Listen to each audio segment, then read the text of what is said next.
Are you tired of your rails not doing well and looking sort of like this one here where he falls off the end? Well, in this video I'll teach you how to make them look more like this. So, hello, this is snowboarding rails for beginners. So, just a quick reminder, before you start anything to do with rails, you want to be confident on boxes, so able to slide fully down them, stacked over your snowboard with a slight bend in the knees, and you want to be able to just ride down them without twisting at all. So if you find that you're twisting, not deliberately, so if you're accidentally twisting whilst going down the box, you need to work on it a bit more before you do the rails. So, anyway, to get into it, because it's off season, I'm using my backyard rail setup. I normally have this down a set of stairs, but I'm doing the video for you guys today. So, let me just grab my board and explain. So, I'm going to be covering tips for the snowboard rail right here, and for improving as a beginner, because rails can be very scary and very hard to do as a beginner, which I do understand because they are long, slippery and potentially very dangerous, because if you slip there and land on your back, that can be very dangerous, which is why you need to know how to do rails properly. So, the main tip that I would focus on is, as you're coming up to the rail, instead of looking at the rail, you want to be looking ahead of the rail. If you look at the rail, when you jump on, you're going to be bent over with your shoulders. And what that means, with your shoulders bent over, it means your toes are having force on them. So that basically means you're going to come on and you're just going to slide off. And we don't want that. We want to ride the full length of the rail. So, what you want to do is you want to look down the head of the rail and look past the rail. And when you're jumping on, you don't want to jump flat on top. You do, but you don't. You want to jump onto it, but you want to catch it with your heels. So it basically looks like this. So you're jumping on and you're catching it with your heels. Now, I'm saying catching it with my heels because that's the approach that I take. If you're coming from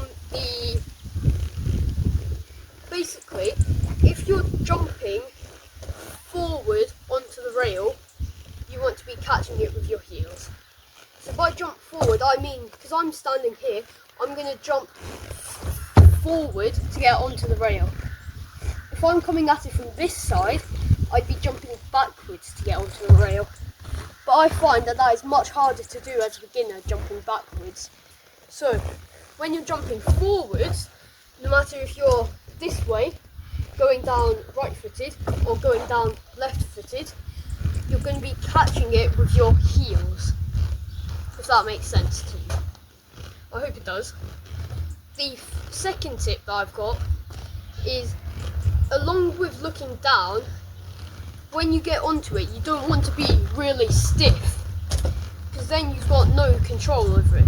You want to have a slight bend in the knees, because with having that bend in the knees, it allows you to adjust your heels or your toes. So if you're sliding off the back, it allows you to get more control over your board, rather than being really stiff.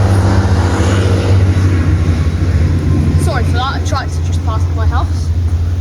And another tip that people don't say this, but I find it actually really helps me when I'm doing 50-50s on rails, is when you're jumping on, I find that if you just sort of lean a bit, so you aren't doing a nose press, but you are just leaning a bit heavier on the nose of your board. And I find that really helps when doing a 50-50. Because when you're, obviously the rails are pointed down, because when you're going on it, if you by doing that, you know you're going to be in line with the slope. But if you aren't doing that, sometimes you just lean back a bit too much and then you slide out. But yeah, those are my tips, and I hope this helps you, and I hope it helps other people as well. So if you are a beginner learning to do rails, I would recommend find anything you can, really. Find anything that's rounded. I've got a wooden fence pole. You can use a PVC pipe, and then you can you can even use bricks. You just put a brick on either side of it and just practice jumping onto it and jumping off of it. So just practice sorry, it's hard without the snowboard on. Practice the jumping on, catching it with your heels, and then practice just bending the knees and staying on there. So I hope this helps you. If anyone else is still struggling, please let me know. And if you've got some special questions, just ask in the comments below.